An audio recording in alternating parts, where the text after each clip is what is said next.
Hey folks, I am blonde in the belly of the beast, Rebecca. This is Robyn of Critical Condition. Her little baby is right there too. It's right here. And we are going to be talking today about fourth trimester stuff, about preparing for postpartum. We're going to try to keep it pretty short. I don't know, 45 minutes, an hour. It just depends on what baby Magnus. Yeah, I think I probably have at least 45 minutes before he starts crying, but he's still a little one, so there's quite an element of unpredictability about his behavior. So I think Blonde mentioned in the chat, if he starts crying, I'm just going to mute and turn off my cam, sort him out, and pop right back. So if you see that happen, guys, and there's no explanation, that's what's happening. Yeah, so if you guys have questions, leave them in the chat, and then we'll be able to address them when that happens, inevitably. Yes, and also we now finally have our super chat feature available, which is awesome. So if you feel like supporting the stream, or you want a question that will definitely be answered, because sometimes we can't get to every single question that pops up in the regular chat, we will do our best to answer the super chats. So you can use that option as well today. Yep. Okay, well, since you are further along in this process than I am, why don't you start about talking about what postpartum has realistically been like? Okay, so for me, my experience has been quite good. It's not been like, a walk in the park. It has been difficult, but because I had a pretty easy birth that wasn't traumatic, I didn't have any tearing or any like severe painful things to be healing from. It was a lot easier than what you normally hear women go through, right? And I'm not trying to make light of the fact that women go through some really traumatic postpartum experiences, but I do think it's important to highlight the fact that not all women experience that. And maybe there isn't a reason to be so terrified of the postpartum experience, because I think it's a really big fear for a lot of women, like, how am I going to heal? How am I going to be taking care of this little one with all these like battle scars, right? So especially like with a C-section, can you imagine? I can't. And my heart really goes out to women who have to endure C-sections, because I've said it a number of times to my husband and to my midwife, like, I really don't know how these women make it through. Like, they have to be carved out of absolute stone to make it through their postpartum with a newborn, trying to nurse if that's what they want to do, plus like, not even being able to walk for a few weeks and stuff. Like, I can't imagine it. So obviously my postpartum started at the end of March, just at the beginning of the lockdown. So on the one hand, it was kind of crappy because my brother, my parents, like everyone who was going to come visit me and help out during this period had to cancel. So I was on my own with my husband.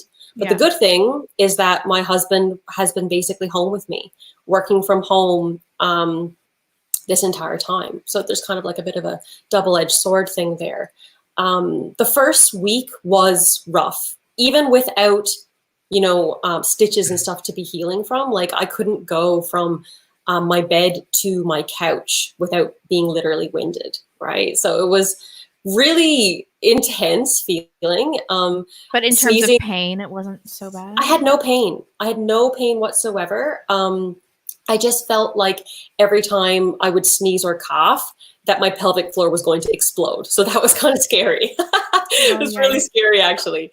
The bleeding is kind of like, it's not like, a period, the way that you bleed when you give birth. It's like you are bleeding, right? It's like real blood, because you're kind of like healing from the place, I think, where your placenta detaches from your uterus. So it's a lot of blood. It can be really, it was a pain in the butt, in my opinion, to be like constantly trying to keep myself clean, and just bleeding so much. So the first week was rough for that. And then also I struggled with a rash, which I'm actually still dealing with. I have perioral dermatitis. You can't see it right now because I'm wearing some makeup, but you can see it coming through my makeup right here a little bit. Like, it's kind of just around this part of my face, where most people know that, like, if people have hormonal acne and stuff, like, that's where you get it, around your face. It's not acne. It's like a dry, itchy rash that makes me feel like I'm an old hag. Like, it's I wonder, is this an estrogen thing? I don't know if it's specifically estrogen. I know that it is just based on it's like pregnancy hormones, which obviously includes estrogen, but I don't know if that's specifically the hormone that causes it. Because But we it sent sucks. pictures to each other, and it's like, Yeah. it's very similar. And every day I wake up and I exfoliate and I put stuff on it, but I just fight with this rash constantly. By the end of the day, it's just like patches of skin flaking off. It's like sucks. face dandruff. Yeah, it sucks. And you know, you don't want to wear makeup because you're putting stuff on it to heal, but then you're just like walking around your house feeling hideous, right? Yeah. Which, I mean, I know that sounds like a really superficial, like stupid thing to say. We've got husbands though. Yeah, we have husbands and that remember what we used to look like. Yeah. And like that shouldn't, I mean, I say it shouldn't be a big deal, but it is a big deal. And that's not going to change. I think, you know, the transition of like what your body looks like is kind of huge, right? And I think it can really get women down. Oh yeah, and just so like, as I know, I still have, I mean, I'm 6 weeks out now, and I still have about 20 pounds to lose. So I don't fit into my clothes still. I don't feel like myself still. I feel, you know, like kind of down on myself, even though I'm very proud of what my body achieved. There's no way you can gain 20 pounds in less than a year and not feel like gross about yourself. Yeah. So there's that, right? And just in case there's any woman out there who is dealing with perioral dermatitis and is looking for some relief, the thing that I found that has helped me the most is using lanolin, which is actually a nipple cream. Seriously? Yeah. So it's like 100% lanolin. It's safe to put on your skin when you're breastfeeding and stuff. But I just put it on. It's kind of like a natural Vaseline, right? So it creates like a moisture barrier over the rash. It prevents it from drying out and cracking. It prevents it from itching. It prevents me from touching it. And it's actually made it go away once, but then I had a really rough day of cluster feeding with him, got super dehydrated, and it came back with a vengeance. So I'm still dealing with the rash thing. That sucks. I know it seems like a small thing, but it really does suck. Yeah, because it's the pattern of the rash too that's especially unattractive. Like, like mine goes like up around. It's like a red mustache and goatee. Exactly. It's so like bad. I'm like, why can't this be on my cheeks or something a little more natural? But it's really terrible. It's brutal. It's brutal. So there's that. Rose water has worked for me to some degree. Okay. I have rosehip oil, but that might work. Yeah, thing. But it's like it's so flaky that I have to exfoliate every day. Yeah. So, and there's just nothing I can do about it. Yeah, it's bad, and it may, I'm not trying to like freak you out or anything, but it may get worse, or in the very least persist throughout your postpartum period. So yeah, there's just that to consider. How'd you do with stretch marks? So it's weird. Like I didn't have any stretch marks until so I have one stretch mark. It's weird. Like, and it only appeared after I gave birth. Where is it? It's like sort of like to the bottom left of my belly button. Okay. And it's about an inch long. You know, it's like a standard stretch mark. It's already fading. It's just like a little tiny pink line that's just like on my belly. And I thought I got out of the pregnancy scot-free without any stretch marks, but no, after I gave birth, I ended up with one, which is kind of, that's not so bad. No, it's not the end of the world. It'll fade. I'm still putting like belly oil and stuff on to try and keep everything moisturized and hopefully healing. I hate that we immediately went into the cosmetic stuff, but that is like the hardest part for me right now. Yeah, like I look at my body and I'm like, how? It would be really stupid to not address it, because it's one of the main things that like normie women like worry about. It's one of the main reasons why like women don't want to get pregnant young, or, you know, they postpone it and postpone it and postpone it, is because, you know, who wants to, you know, like have their entire body change so rapidly, and then the fear of like not being able to fix those things, you know, like if you have stretched out skin, like what are you going to do, get a tummy tuck, right? And like that's like hard for a young woman in her early 20s to even think about. Some women it doesn't bother them. You also have to have foresight. You're going to be able to bounce back better when you're younger. Totally. And we're all just riding these bodies into the grave. They're all going to go to shit anyway. It's like, I might as well use it for what it's destined to be used for. Exactly. And it's not so bad. I mean, one thing you can do is control your weight gain, which has been a real struggle for me. I'm at 32 weeks. I've gained 32 pounds and I'm like trying desperately not to go over 40, but I've heard the last month, because the baby's so big that you don't gain that much weight. So I'm hoping that I tap out around 36 pounds. It's not feasibly possible to gain the way that you were gaining before, just because you can't eat as much, and you're just uncomfortable all the time. Yeah. So, I mean, some women even lose a little bit of weight in the last little while. Not that that's like recommended or anything, but it happens. Oh, it's okay, bud. He's like, you trying to work, Mom? You shouldn't be working, Mom. What are you doing? Remind me. So one of the things I think that was the hardest for me throughout my entire postpartum was and still is anxiety. I still, on a regular basis throughout the day, check to see if he's breathing, because I'm convinced he's just going to stop breathing. It's such a weird thing, you know, because he's always breathing. He's always right next to me. Like, I never put him in another room for his naps. Like, I'm very needing him and near me all the time. And we're co-sleeping. So he's always literally right next to me. And I'm just, you know, it was really bad in the beginning. Because I was afraid not only that my baby was just going to suddenly stop breathing, but I was afraid that my husband was going to suddenly die of like random things, like accidentally chopping his own leg while he's getting wood, or like coronavirus, or just like stupid stuff, you know, which I think we talked about privately, and you were like, that's normal, because like when we were like evolving, you know, like it's the most vulnerable time. If the person who's supposed to be like building a family with you dies, and this is like, you know, 500 years ago or something, like you're as good as dead yourself, right? Right. Or even if there's, you know, we were in tribal warfare or something, somebody would just come and, if your husband died, like kill your baby and then take you in their harem. So your body's like, must attach to stable man, must keep man and baby alive. So that's, exactly. I'm sure that's really normal. Yeah. Yeah. And that's something I'm still dealing with. And it's like, it spills over into so many different things. Like my baby, well, everyone's baby in this newborn phase, like they change so fast, right? So you get used to them being a certain way one week, and then all of a sudden it all changes and you're like, is there something wrong? Is he sick? Am I a good mom? Am I like being a crap mom? Like what, like, and I kind of spiral about it, you know, like I have no depression, which I'm really grateful for, but the anxiety is something that has been really, really, really rough for me. I think eating my placenta has helped. My midwife encapsulated my placenta for me, so it's not like I'm like eating it on a dinner plate. You know, it's not like it's fried up like a steak.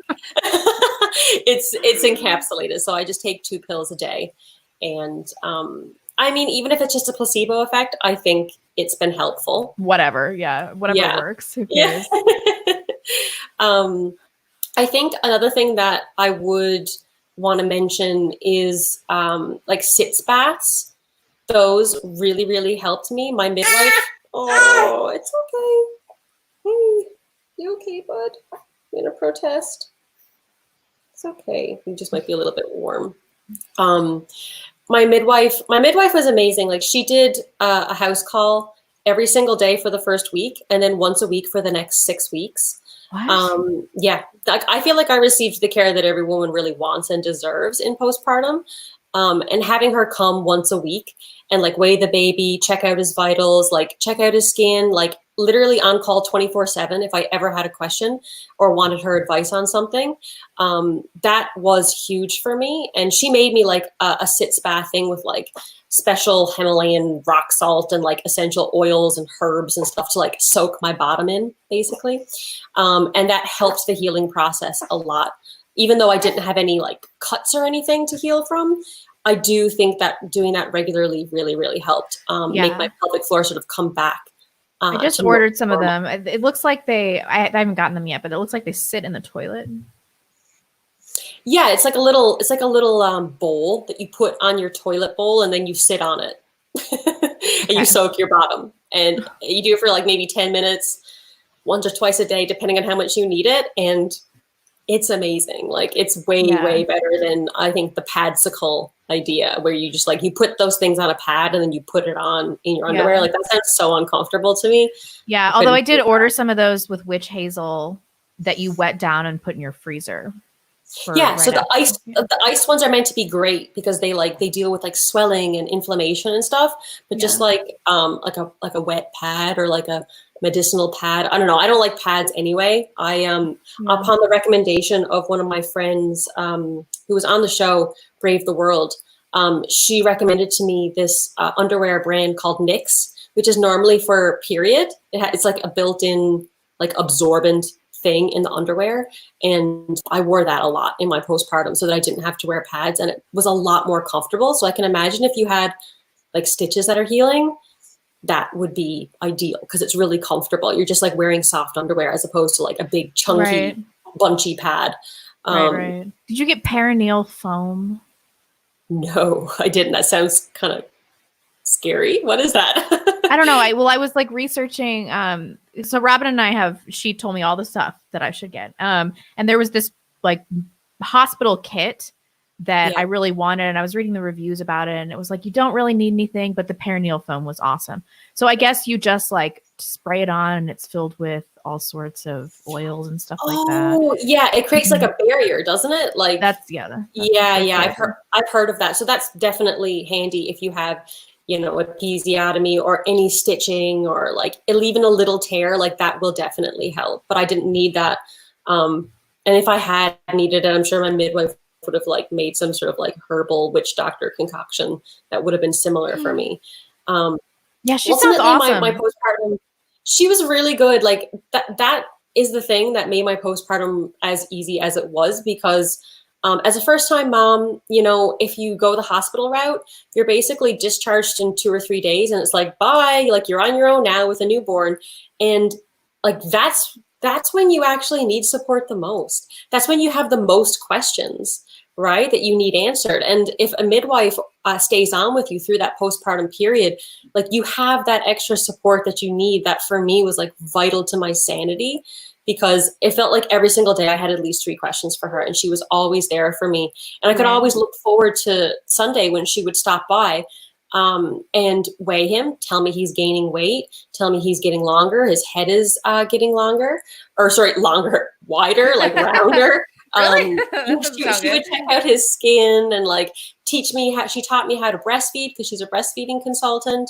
And like that support just really kind of made my postpartum a lot better. Breastfeeding has been pretty good. Like it's still tough waking up at night to breastfeed because you're just tired and stuff. But my little guy has a great latch. He's had a great latch from the beginning. He's a good eater. And yeah, it hasn't been much trouble for me at all. I've been kind of trying to consider whether I should be pumping and freezing milk, because I haven't done that, you know, and a lot of women will pump just to have like a little reserve in the fridge just in case, but I haven't done that. So I don't know. Are you considering doing that? Like having a pump on hand just in case? Yes. And then for some reason I have some like government subsidy through my insurance where they send me this super high quality breast pump. Oh, amazing. That like the actual hospital grade one. Yeah. Oh, that's incredible. I thought it was going to be some dinky hand pump, and then I looked into it yesterday. It's like a $300 pump. Yeah, and those things can drain your boobs in like 5 minutes or something. Maybe that's a little bit of an exaggeration, but like the only one that I have is like, it's like a Haka hand pump. So it sort of suctions onto your boob and it catches the excess. But like you could never yield the amount of milk with that thing as what you can with the one that you're talking about. So I'm thinking like once a week, I'm going to try to freeze some excess breast milk just in the event that, I don't know, I get sick or something horrifically stressful happens and my milk supply dries up. It's probably a good idea just to have some excess. Or if coronavirus, you know, like sweeps through my neighborhood and all the neighborhood kids need to be fed. Then yeah, you can donate it. Exactly. So yeah, that was kind of my postpartum. I'm at the end of it now. We have our routine. You know, that was the hardest thing, you know, is not having, like, you don't have a routine in the beginning. You don't know what's going on. Everything is kind of like guesswork. Now at 6 weeks, you know, I wake up in the morning, we do our first feed. He lies down on a sheepskin underneath a wooden gym. he like just lies on his back and plays for an hour while I cook breakfast and make some coffee or tea. Then we have breakfast. He feeds again. He goes down. Like I know what I'm doing now. So I don't feel like I'm just like chasing my own tail, feeling, you know, like a bad mom because I don't know what I'm doing. And I've even integrated in cloth diapering now. We've just started doing that this week, which I'm really liking. Like, I'm really enjoying it, actually. I didn't think I was going to enjoy it as much as I am.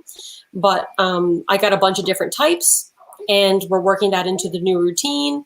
And my husband's just like, please stop talking about cloth diapers. I don't care. But it's like, don't you have friends for this? Come on. Yeah, he's like, please end the quarantine. I don't want to hear about cloth diapers anymore.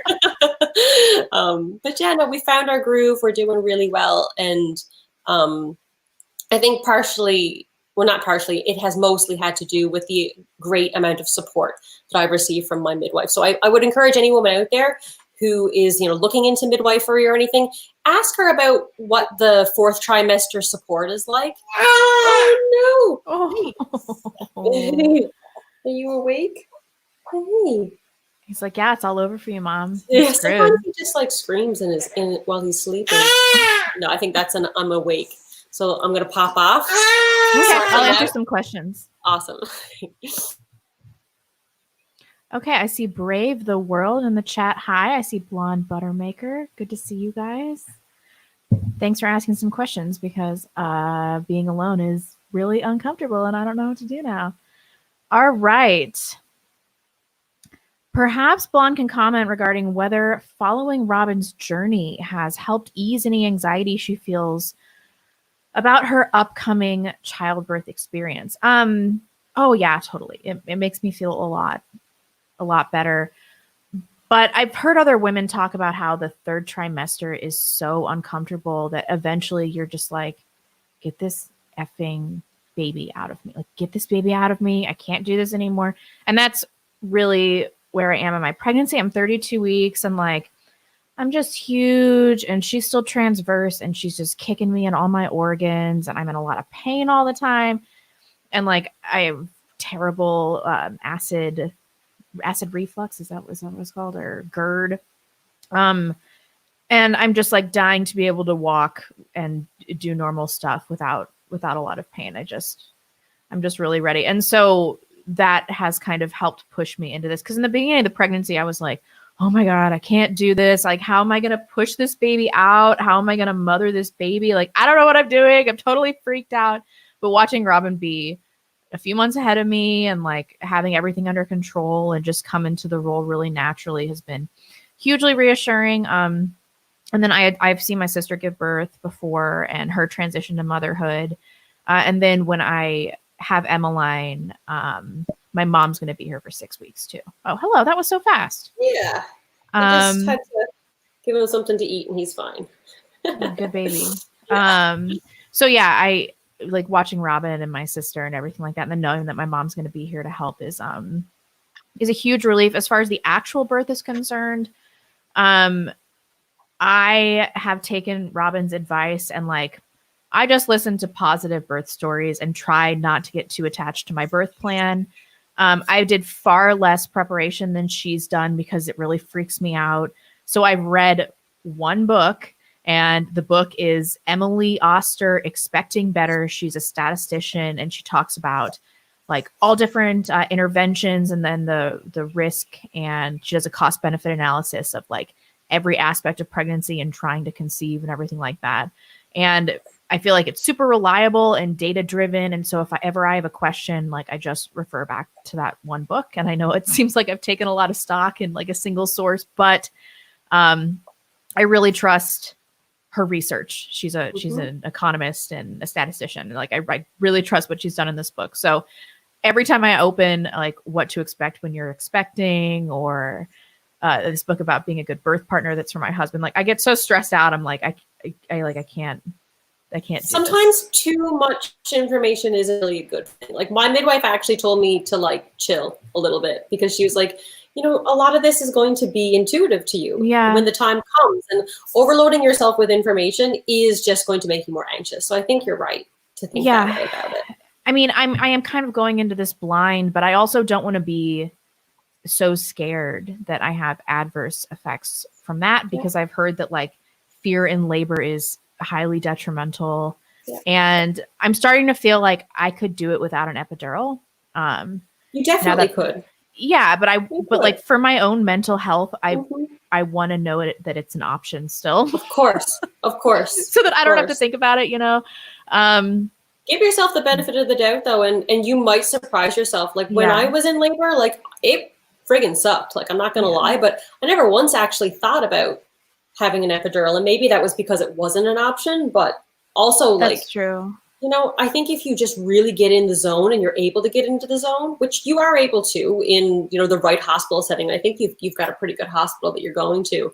You may not need it, and you might actually end up feeling like, no, I've got this, and you can go for it. And there's no shame with like taking the epidural if you need it, obviously, but it's I think it's always good to keep your mind open about what you're capable of, because you never know. Yeah. You might not need it, and that would be. And they have cool these too. giant deep birthing tubs there too.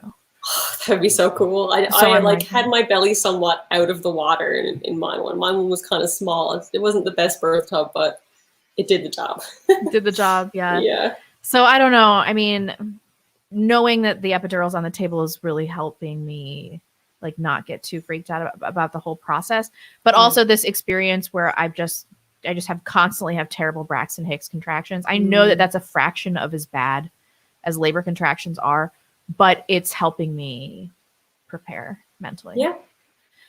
And then just like constantly being in pain all the time. Like I'm so done with being pregnant. Like I had a few weeks where I was like, oh, I'm creating a new life and I'm Mother Earth and everything's so wonderful and beautiful and like just shooting rainbows out of my ass. And now I'm like, I can't do, like, I seriously cannot do this for another 10 weeks. If my baby is overdue, I'm going to lose my mind. Even the crunchiest pregnant woman, by the time she's at the stage where you are, it's just like, you're just white knuckling it through the situation for most of it. So no one's going to fault you for that. Oh yeah. I went on a walk with my husband this morning and like, I walked past this family in this car and I'm like, ugh, and I'm like holding my stomach, because sometimes that's the only thing that makes me my legs and like my pelvic area feel better, like taking the weight of my stomach off. And I heard this woman go, that poor lady. Oh my God. I was like, I know, this sucks so much. But I'm also so jazzed that I'm pregnant that, you know. She was secondhand feeling your pain, I'm sure. Yeah, I mean, I'm sure she remembers. But yeah, it's just time to be over. And this is nature's way of being like, what's coming is going to be horrific, but it's like ripping a Band-Aid off. Like you're going to deal with something terrible for probably 24 hours, but it's got to be better than living like this every day.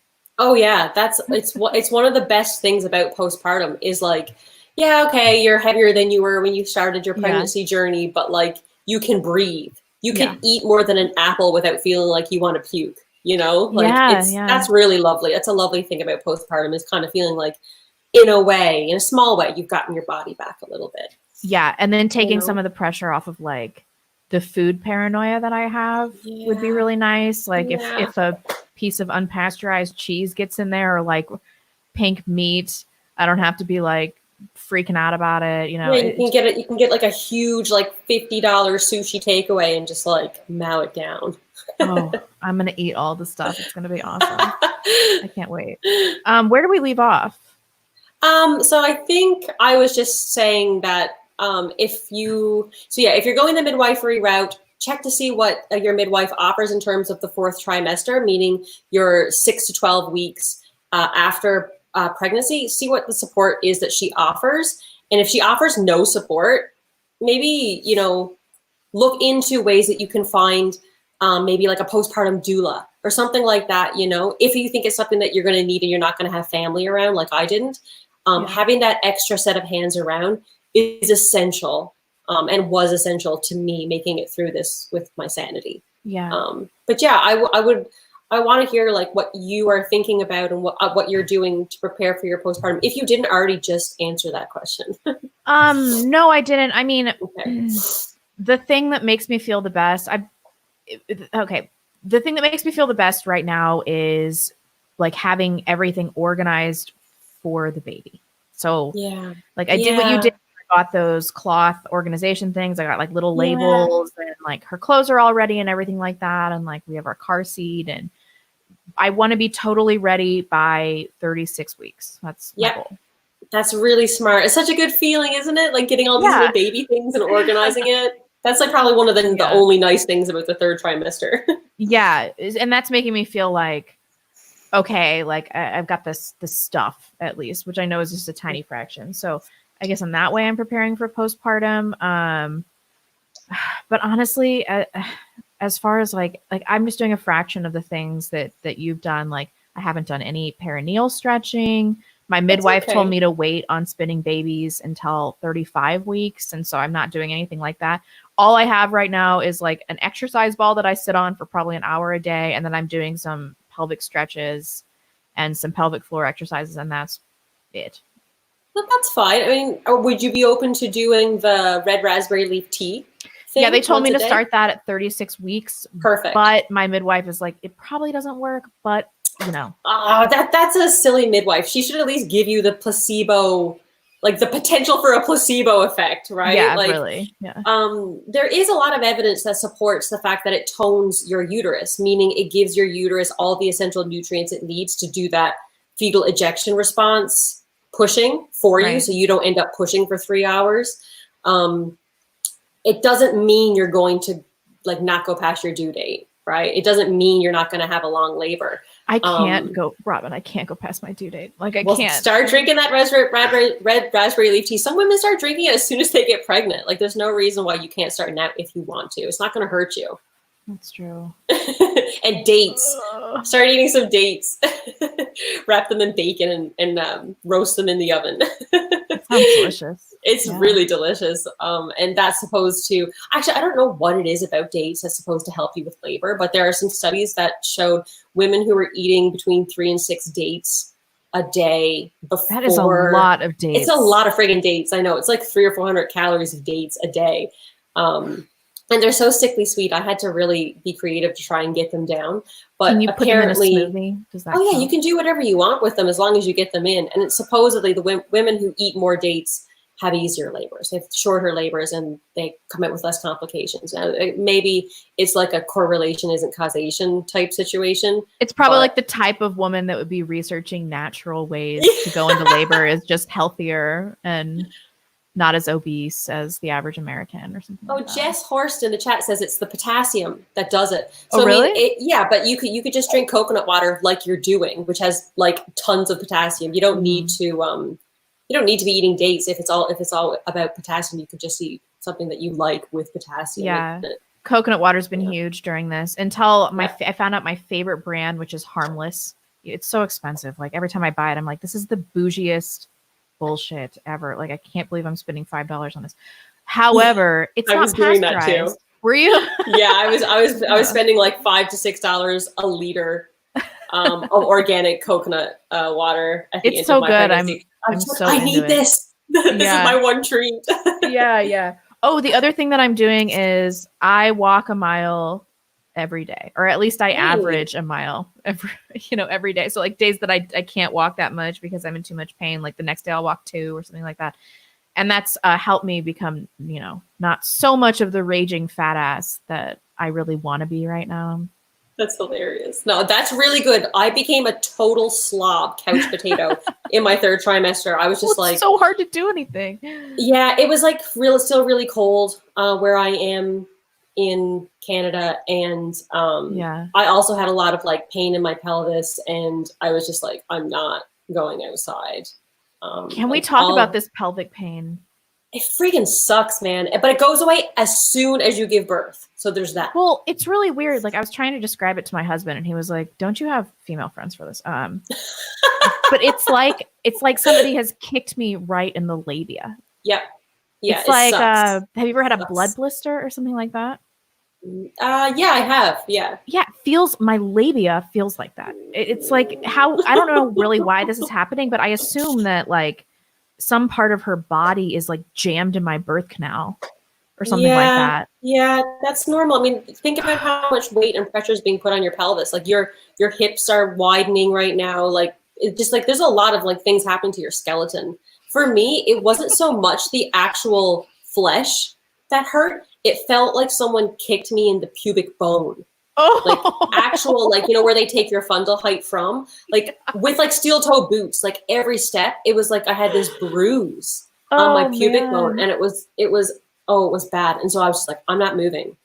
Like, I'll do my forward inversion for 30 seconds a day for the And spinning that's babies it. thing. And like, that's my exercise for the day. Like, don't Yeah. talk to me. Don't even look at me. We really made this channel for posterity so that our Emmeline and Magnus can look back in 14 years and be like mortified that their moms were online talking about their pregnant vaginas. We love They'll just you. have We to love deal you with it. guys. They'll just Yeah. have to deal with it. All the super chats money and AdSense money goes into a Magnus fund, so he can Yeah, just deal with it. Yeah, that's true. I mean, I understand the temptation to like pimp out your kid online. This chick that I watch, she has a channel for her kid. Oh, I'm like, yikes. this seems unethical to me. And like she's showing him like changing his poopy diapers and stuff. And I keep thinking Oh, like what about when he's like this masculine teenager? He's gonna be like, there are hundreds of hours of footage of me shitting myself on the internet. Like, thanks, mom. it's a really, you know, I've struggled with this. Like, how much do I actually want to share about Magnus? You know, with the internet, he's like going crazy right now. There you go. There you go. And like, I want to be able to share how beautiful and cute my baby is. I want to be able to like continue to talk about my journey into motherhood without censoring everything about my son. And my husband, when I asked my husband about this, he was like, I was like, you know, what about consent? You know, like we can't ask him for consent about, you know, using his images and stuff. And my husband was like, we're not raising a kid who's going to give a crap about consent. Like, imagine like your kid grows up and he's like, oh, mom, you didn't ask me for consent to put my picture online. He's like, we're not raising one of these wimps. Like, he's not going to care. Yeah. He's going to take the money and run. So my husband's very supportive about it, but I still feel hesitant sometimes to show him and to talk about the details of his life. Yeah, but I feel like we've talked about this before offline, but like, yeah, I think that both of us are probably going to institute some kind of age cutoff. yeah, Because every exactly. baby I've ever met, like I couldn't pick from a lineup as an adult. Exactly. Or even a toddler. So I think at like age 2 or age 3, I'm going to stop because they might be recognizable later. But like every baby kind of looks the same. Yeah, they do have very, very similar features. I think around 2 as well, I'll start censoring his face, and I won't be using him in any of my pictures anymore, like I do now. But for now, you know, it's the kind of people that I have following me on Instagram that I share these pictures with. Like, they're mostly just women who are moms. Yeah. They're like, they're just other women like me. So like sharing his picture with people like that, I'm not super worried about. Jeepers, this guy's going crazy. Well, I only answered one question. If you need more time. No, I think it's okay. He's back on now, but if he pops off again, I might put him down in his basket so he could just fall asleep again. Okay. So yeah, is there anything else that you're doing to prepare for postpartum? I mean, that's pretty much it. Right now, it's just kind of controlling my anxiety and just kind of mentally getting in the headspace, because I was thinking about, I visited my parents in California 2 months ago, and it just feels like yesterday. And I'm like, 2 months from now, I will probably have a baby. Yeah.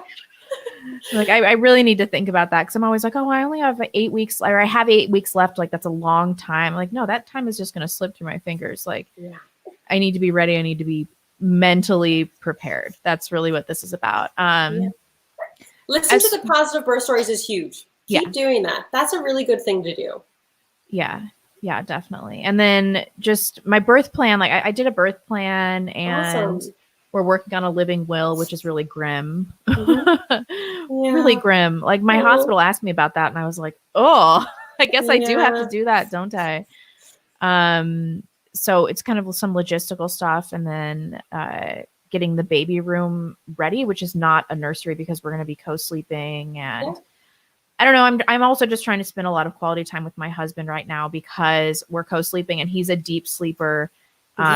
We can't be in the same bed with the baby. Like, so he's going to be sleeping upstairs in actually a better bed. So good for him. Lucky him. Yeah, I know. It's really sad. It's like, I want to sleep in the same bed as my husband. We haven't been married for that long.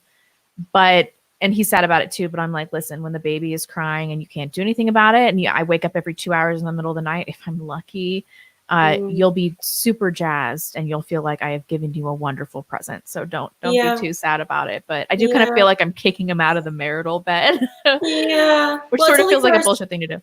It's only for a short time, you know, it won't be forever. And I mean, are you afraid like he's a deep sleeper, so he might like whack the baby accidentally or something like that? Like he'll fall asleep sometimes with his arm up and then like drop his giant elbow like on my face and stuff. Oh, like, he can't sleep with the baby. It's a wonder he hasn't killed our dog in the night.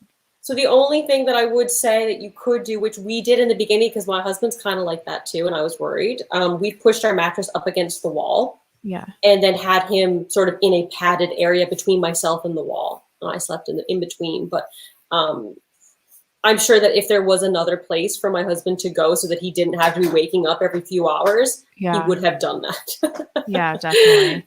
I'm gonna pop him over in the basket. Is that sure? Okay? I will do the super chat question. Awesome. Okay, I'll be right back. Okay, Max. Actually, I'll wait until Robyn gets back to answer this since it's for both of us. But let's see. This has probably been addressed in the past, but hospital birth versus natural birth. I mean, you can have a natural birth at the hospital, which is hopefully what I'm going to do. I am giving birth in a hospital, though. My team of midwives does not do home births. The truth will live. Congratulations on your pregnancy. It's Jess. How do you handle visitors? Do you allow any friends or family that want to visit? And are either of you taking a number of days or weeks to just stay in with baby and husband? I mean, I'll answer this to the best of my ability, even though I have not yet given birth. I am going to be taking off, I don't know, with my Sunday podcast that I do with Matt Christensen. It's on Sunday, and then we have a call-in show on Wednesday. Those have been averaging about 3 hours. And I don't really want to give the baby a bottle with breast milk in it, just in case the baby has nipple confusion or starts to prefer the bottle. And so I'm pretty worried about that. Okay, so it's just asked, how do you handle visitors? Do you allow any friends or family that want to visit? And are either you taking a number of days or weeks to just stay in with baby or husband? So I'm just answering that. Yeah. Last question. So have you finished answering that question? I'm just talking about like what I'm going to do about the podcast. And then, so I don't know. So I think that hopefully Roaming Millennial is going to fill in for me for an episode, maybe Sticks, Hex and Hammer. And like, but I'm going to do my best to like keep up this channel and to keep up the podcast and everything like that. As far as just staying in with baby and husband, both of us work from home anyway. And coronavirus has like changed our lives almost none, if I'm being totally honest. Yeah. So it's always just staying in with baby and husband now. So how do you handle visitors? We don't have visitors. We're kind of erring on the side of caution, and Canadians are taking the whole coronavirus thing very, very seriously. So even if we wanted visitors, no one would come. We had so my midwife was the only person who visited for the entire time for my postpartum. There was one couple who was kind of like a friend of ours, and they like made us donuts, like fried homemade donuts, which is really nice. And they like came, like rang the doorbell, left them on the doorstep, and then okay. Oh, bless you. Was that a tiny little sneeze? It was. Bless you, darling. Bless you. And then they kind of waited at the end of the driveway and was just like, hi. And they were like, I was holding up the baby, and they were like taking pictures from like 50 feet away. It was like kind of awkward, but that's just how people are doing it here. Yeah. If it wasn't a coronavirus situation, I still probably wouldn't have wanted anyone around, like no one but my husband and the midwife for the first week, because you're just like, you're in such a fragile form. If you've prepped your food, in advance, you don't really need anyone around, like you're just dirty because you don't have time to shower. You're in a really rough shape. You don't want anyone to see you. Well, I didn't anyway. And your husband can warm up the food that you prepped. You don't need anyone to hold the baby because the baby only wants to be held by you anyways. You're trying to figure out breastfeeding. So you're like half naked all the time. You know, I mean, I can understand why some people would want their moms around. And if my mom lived in this community, she would have been here. But, you know, it wasn't a necessity for me to have anyone around until week 2. Yeah. When I feel like I got over the hump of that really fragile first period. And there's also the bonding aspect. You know, you and your husband have just become a family, right? So it's important, I think, to kind of give yourself space from the visiting and the hosting and feeling like you need to be on, and catering to other people's needs, which is something that I know I would have been doing, which would have been so stupid in the first week after birth. And just bond, observe your baby, love on the baby, you know, take care of yourself, focus on those things as the priority. And I needed to do that. So I would completely understand if someone else needed to do that as well. Yeah, definitely. Do you want to do some of these questions? Yeah. So actually, I don't even know how to see them. Oh, it's okay. Gosh. They come up in the super chat, and then we had some in the words. Oh my gosh, that's the other thing. I can't wait to get the part of my brain back that I've lost. I heard it gets worse though. It definitely does. I still can't remember like the names of words that I need sometimes. I'm like, I can't do simple math. I'm just like, I'm so forgetful. Oh, it's okay. K-Max McDonald, ladies, have you heard the ideal week count to give birth? I've heard it's around week 40. Blonde, would you put this around, would this put you around late June for birth? So my due date's June 27th, but fetal outcomes after 33 weeks are really, really good. And then you don't have to spend any time in the NICU after 37 weeks. Yeah. So it's probably 38 weeks to 41 and a half weeks. Yep. And then after that, fetal outcomes start to deteriorate, which is why they will like mandate you be induced by 42 weeks. So yeah, I'm really hoping that I have a like 38 week baby. Yeah. Between, I completely agree with that. I wouldn't go past 41 and a half either. Yeah. Neither would I. Even if that meant I had to sacrifice my home birth, I just wouldn't have done it because I've heard too many stories about that not being a good outcome for mom and baby. So yeah, I mean, I sent you the article about the chick from Real Housewives of Orange County. So friggin' sad, man. So sad. That really affected me because I used to watch that show, and she was like the only reasonable person on the show. But for those of you that aren't familiar with the story, because it's kind of obscure, but this chick from Orange County who was superficial, like Playboy mom, she like married the most handsome guy, became super Christian, and she was just carrying this giant baby, and then she went overdue.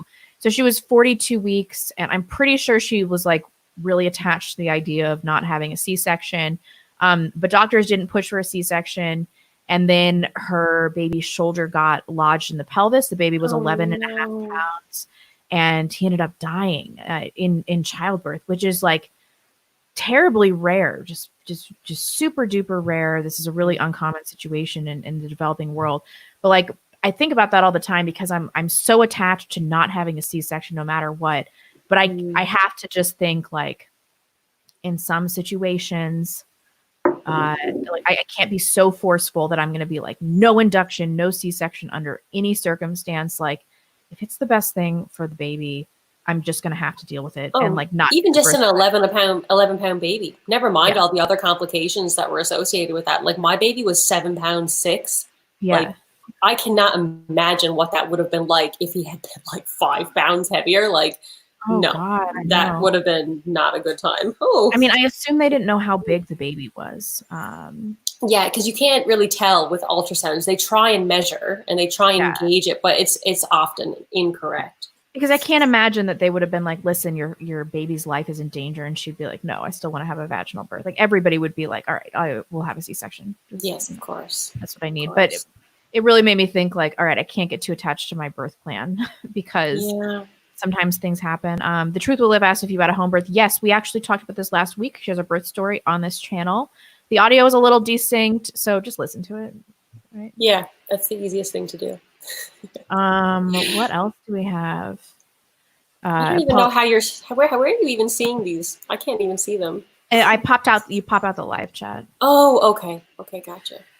Much love to both you and your family. Stay strong. This too shall pass. Oh, thank you. I should stop complaining. I was like, I'm never going to get pregnant. And then I got pregnant. I'm like, this is terrible. Everybody's like, stop complaining. You're such a fucking whiner. No, you're allowed to complain. I know. That's kind of how I feel. I'm like, I've earned it. But, you know, it's like I said to you before, and it's true. This too shall pass. And that's a good thing to keep in your mind's eye when you're going through these rough parts at the very end, because there's, you know, a lot of things about postpartum that are really hard, that, you know, you're never going to be just an individual anymore. Yeah. You know, so these are your last weeks and months as a woman without a baby. And, you know, you should try and savor that as much as possible, meaning like every time you can just go to the washroom whenever you want, just be like, this is nice. I'm going to appreciate this right now. Or like you're eating a meal and you can finish it and it's still warm. Just be like, that was really good. I really hope that I can just, you know, savor this memory, because it's never going to happen again. Definitely. And then like something else that's occurred to me, I've said like so many times. I've just reverted to this idiot teenage girl. My brain is just slush. My thing is saying too much, so don't worry about it. My mom is gonna be like, you say this all the time. I know she's gonna text me later. But I can tell already that my husband, like, philosophically doesn't understand how much this is going to alter our lives, because I'm emotionally attached to the baby because I can feel the baby move, and because she has her own little patterns, and I'm like, oh, it's so adorable. She just kicked me right in the cervix. How cute. But to him, it's just his fat wife, you know? Yeah, no, that's very true. And that's something that I have had to continuously remind myself of, is that my experience with this baby is not my husband's, and it can't be. Right. Like, and I think I mentioned this maybe the last time we streamed, like my husband, like he is obsessed with his son. He loves his son, you know, so much. And he really pays a lot of attention to him, but it's not the same as me, right? Like, cause the baby wants me. The baby, like, he's not indifferent to my husband or his father, but like, it's just not the same connection. And it won't be until he's a little bit more tactile and speaking and stuff. So it can be kind of like, I don't know. It can be difficult, you know, because even if you want like 20 minutes to yourself, you hand your baby over to your husband. Like, what's your husband going to do? Right, like, right. You're just like holding it, like. Yeah, exactly. And I keep trying to tell my husband that, because the best advice that my brother-in-law gave me and my husband about this is, he's like, listen, you're not going to be able to do anything for the baby for the first 6 months or so. You're not going to feel the same way about the baby as your wife, and try not to resent each other for that. And I think that's really good advice. It is. He said the first time that he felt truly attached to the baby was when he was able to console her when she was crying, and she was like 7 months old or something like that. Exactly. Yeah. So I keep trying to tell my husband that, like, it's okay if you don't love the baby like I do immediately. A mother's bond, I think, is really different. It's chemical as well. So it's chemical, right? There's that. We have another super chat question. I can read and speak, guys. K-Max McDonald again. The other question is about spacing of babies. We know a lot about that. Yes. I again have read 3 years apart is about best, because it allows the older one to be past the toddler phase. If I could do my life over, I would have started to have kids way younger for this reason. Because being pregnant is very difficult, and I cannot imagine what the first trimester especially would be like if you with can't a toddler. sleep. Yeah, if you can't sleep when you need to sleep, it's just, I was just so tired, just dead tired all the time. The kind of feeling you have if you've been up partying all night. I felt like that constantly. So that's my real regret here, because I'm 32. So I'm going to have to wait the minimum amount of allotted time, which is a year, to start trying again. And then my kids are going to be really stacked, God willing, if I'm blessed with more. But it would be really nice to have kids 3 years apart. My sister and my brother and I are all 3 years apart, and it's like perfect spacing. Me and my brother are 2.5 years apart, and it's like, it's kind of perfect. Like, you get the proper older sibling, younger sibling dynamic, because your sibling is just old enough to like have some more wisdom and actually like help you as a human being navigate life. But I'm in the exact same position you're in. And I'm going to be breaking the rules a little bit, and we're going to be trying again in 9 months. And I know that there are risks associated with that. I'm willing to, be exercising like I'm training, to be an athlete, and like eating like an athlete and supplementing like an athlete, and like really taking my health and my fertility extremely seriously, which is going to suck because I don't want to do that, but I have no choice. And we're just going to go for it. And, just because you're starting to try at between 9 months and a year doesn't mean you're going to get pregnant, immediately. Right. So you might have a grace period of a few months of trying to conceive, which would, make things a little bit less risky as well. So that's true. Something I will say is that I'm going to do differently this time is I am not going to tell anybody online that I'm trying. Yep. Good. Yeah. That was a horrible mistake. Just horrible. And I think probably delayed my time to conception because people were constantly like, are you infertile? What's going on? Why is it taking so long? Blah, blah. Even though it takes healthy couples sometimes up to a year to get pregnant. Exactly. And I do have this friend, it took her 15 months to get pregnant with her first kid. And she was like, oh no, do I have fertility problems? Blah, blah, blah, blah, blah. And she got really neurotic with like the temping and everything like just like I did. And then after she had that baby, like she got down to her pre-baby birth weight, and she got drunk at a wedding with her husband, was totally, just like having a good time, loosey-goosey, so proud of herself because she was down to her pre-pregnancy weight. And then she got pregnant that night with her second. And it was 8 months after she had given birth. Wow. And she was kind of like, what? Because she just assumed that it would take you longer. Yeah. But no. And I think a lot of this is mental. It's about getting in the good headspace. Yes. And now that I'm pregnant, and it took me a while to get pregnant after a probable chemical pregnancy, I don't know. I'm like, this is the baby I'm supposed to have. That's beautiful. That's exactly right. That's how you should think about it. I feel way more ready. If I would have gotten pregnant 6 months before I did, I don't know that I would have been able to handle it. I was freaking out. I wasn't adjusted to the new place I was living and everything like that. So this feels a lot more like, okay, everything's gonna be okay. Yeah, God works in mysterious ways, and we often don't understand it until we've had a chance to look retrospect, right? Yeah, definitely. Let's see. Do we have? Oh, I think I saw one from Renegade of Funk. It wasn't a question, but it was just, congratulations to you ladies, praying for you both from Japan. Oh, thank you. Thanks a million, Renegade of Funk. Really appreciate that. Somebody said, I read that fertility after childbirth increases. That's actually not true. So people say that secondary infertility is as common as primary infertility. And while that may be true, secondary infertility also includes people that have been unable to carry a baby to term. So that includes all women that have had multiple spontaneous abortions and recurrent miscarriage, which makes it much less likely that you're going to have an incidence of secondary infertility. Unless you've waited like a really long time and you have your first baby between 35 and 37, then you probably are going to have a harder time. But if you're under 35, you've had your first child under 35, you're probably in pretty good shape once you've had one. Yeah, I've never heard of that, secondary infertility. Yeah, it's an inability to get pregnant after you've had a clinical pregnancy. So whoa, I didn't know that was a thing. Crazy. Yeah. Do you know Girl Defined, the channel Girl Defined? Yes. Oh, right. Okay. Yeah, one of those sisters has secondary infertility because she's been able to carry up to 13 weeks, I think like 3 or 4 times. Wow. So I don't know. I mean, and that's gotta be absolutely heartbreaking. My God. Oh yeah, watching her videos about it is just, and people are so mean in the comments to her. It's like, this woman is dealing with the most difficult thing she's ever dealt with, and she's trying to like have a normal life, not getting this thing that she desperately wants. And everybody in the internet is like, ooh, roasty pone, blah. I was like, what is wrong with you people? People are sick in the head, man. I know. It makes me hate the internet. All right. This is from Jocker77. Hey, Rebecca, it's Myth, the old mod from Beauty and the Beta. Hey, hope everything's going okay. I know Matt was mad at me when I left. I didn't mean any harm or bad faith.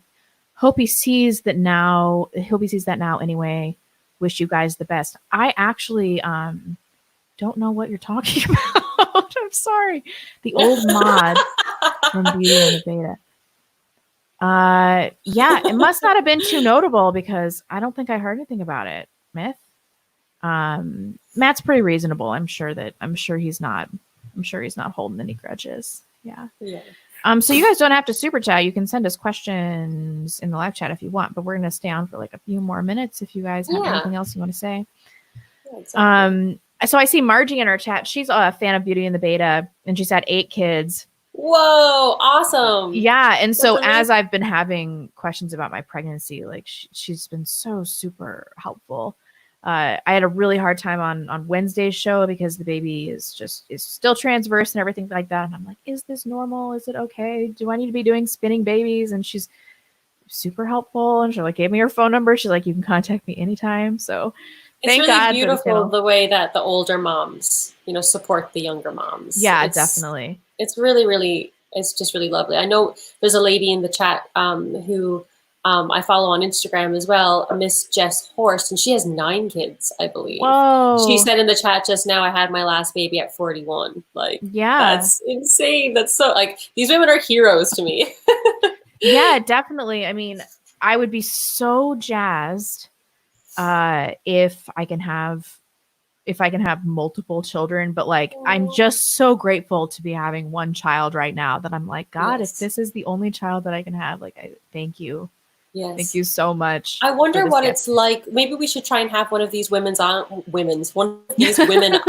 for a chat, or a couple of them, I would love to know what it's like to be like, between 38 and 40 and pregnant, because like, it's been my thinking that if I can like pump out minimum 3 kids before I'm 36, that would be like a genuine miracle to me, because I'm really scared of the idea of being pregnant in my late 30s, early 40s. Yeah.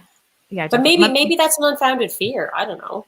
I don't know. I mean, you have to look at the charts of birth defects and pregnancy complications, and then just decide what your risk tolerance is. Yeah, that's for true. them. That's true. Because some people are going to look at the I think it's at like 41, your risk of Down syndrome. I think it's around 1 in 100.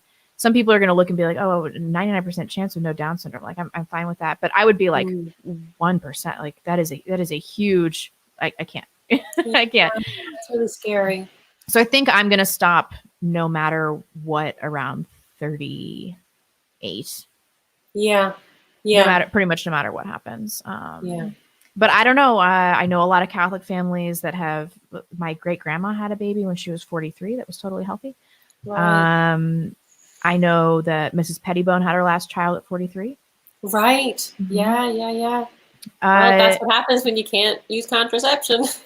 That's true. And she has the biggest, most beautiful family I've ever seen in my entire life. It's actually like ridiculous. Almost angering how beautiful that entire family is. It's like, how? Yeah. Especially seeing them together. I'm like, what? I remember having dinner, and it was the youngest, or the second youngest, Isabella and Nicole and Brittany, and one of their super handsome sons. And I'm just looking at them, and I'm like, how did all of you come from the same family? Like, you expect one of you to be ugly, right? No. Nope. They're just a very blessed family, obviously. Jess said baby 6 was when I was 34, baby 7, 36, baby 8, 39, baby 9 at 41. Oh, man. That's insane. Man. That's really cool. I mean, that's a woman who's just like really good at making babies. Yeah, all the props to you. Do you know this YouTuber Jordan Page? No, she's I don't Mormon. think so. No. She just had her 8th kid, and it was a set of boy-girl twins. Oh, wow. Cool. Yeah. I mean, I know. It's like I'm looking at these families, and like there are just some bitches that are super good at being pregnant. Yeah. Like my midwife has 6 kids, and her last pregnancy, because her husband was like, one more, no more, just one. Like, you are forbidden to have more than one more. And then her last pregnancy, she had twins. Take that, hubby. Yeah. So she had like 5 kids, all under 7, and then twins. Oh, and man. She was like, at that point, like, it stopped being fun. You know, she's like, I wouldn't wish that on anyone because it was so stressful. Like trying to breastfeed twins while you have 5 kids under 7. Like, can you even? I don't know how she survived it. I really don't. But she says now, like all of her kids now they're teenagers, and she's like, I would go back to that time, even though how hard it was, and trade it for them all being teenagers, like at the same time now. Really? Because she's like, her head is totally done in by them all being teenagers. Yeah, because they're all fun. You know, teenagers are like, they're a pain in the butt. Oh, I know. I was so mean to my parents. I'm like, ugh. Is Emmeline going to be, you know, jumping off my porch to go sneak out with her friends and smoke cigarettes? Like, I can't. Oh my God, I can't. I was talking to my husband. I'm like, what if, like, we have to make sure that she just never has sex. She just can't. And he's like, why are you worried about this now? I'm like, that is the thing I am most worried about. Her being a teenager, an unruly teenager. I will lose my mind. Right? You need to do the thing like the Plathville family, like I showed you this week, where they just like, you have like a remote homestead that's like 10 miles from any town, and you just never let your kids leave until they're 18. But then that one girl still ended up being like pretty slutty. Poor Mariah. Yeah, totally.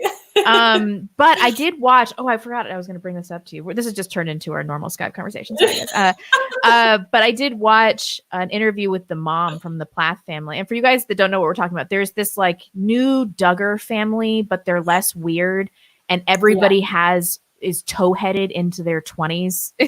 It's like the most Aryan thing I've ever seen. And they live on this compounded farm in Georgia. And it's idyllic. Like, it looks beautiful. They have a family band, and everybody's beautiful and talented. Anyway, so the mom and dad met at FSU, and the mom, which is Florida State University, it's like the party school here in the United States, the definitive party school. And so Mariah, this daughter that I can tell is going to end up slutty, she really wants to go to college, and her mom's like, no.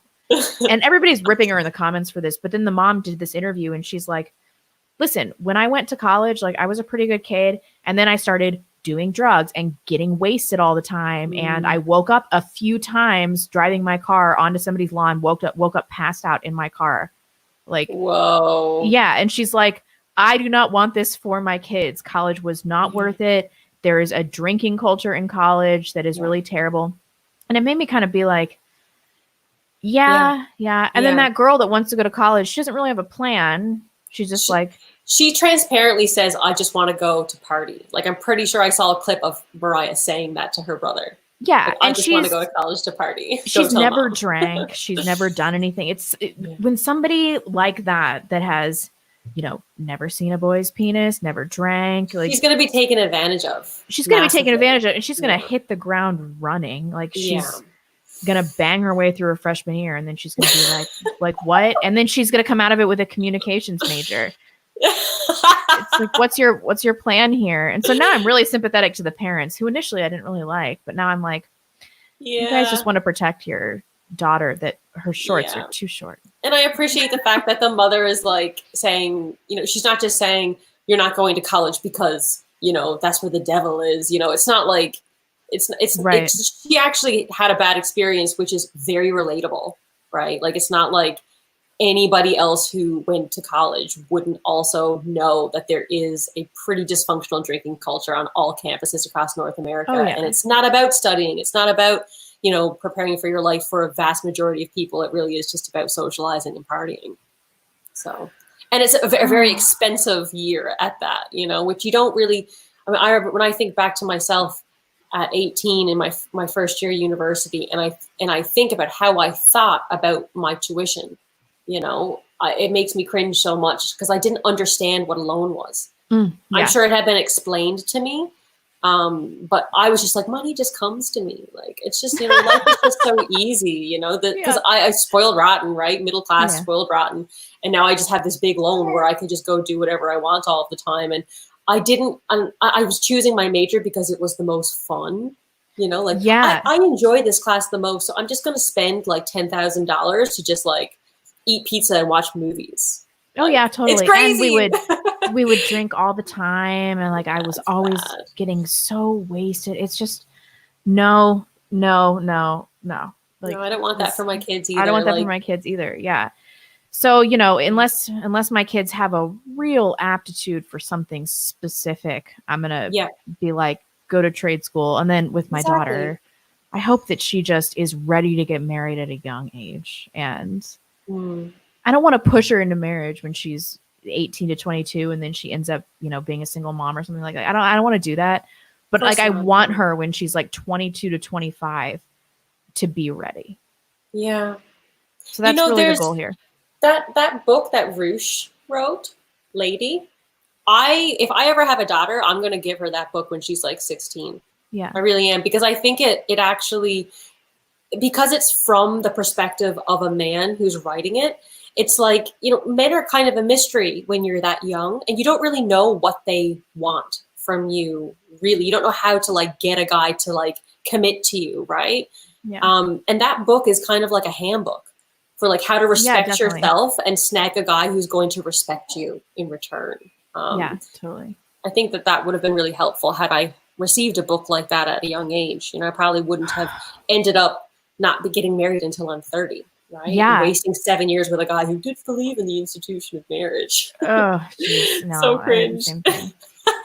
I dated a guy in LA for like years and was hung up on him for years. And I was 24 and he was like 36 or 37 and divorced, no kids. But like, he was pretty transparent about not getting married again. And I just kept, Did you hear that? Yeah. He's being so good.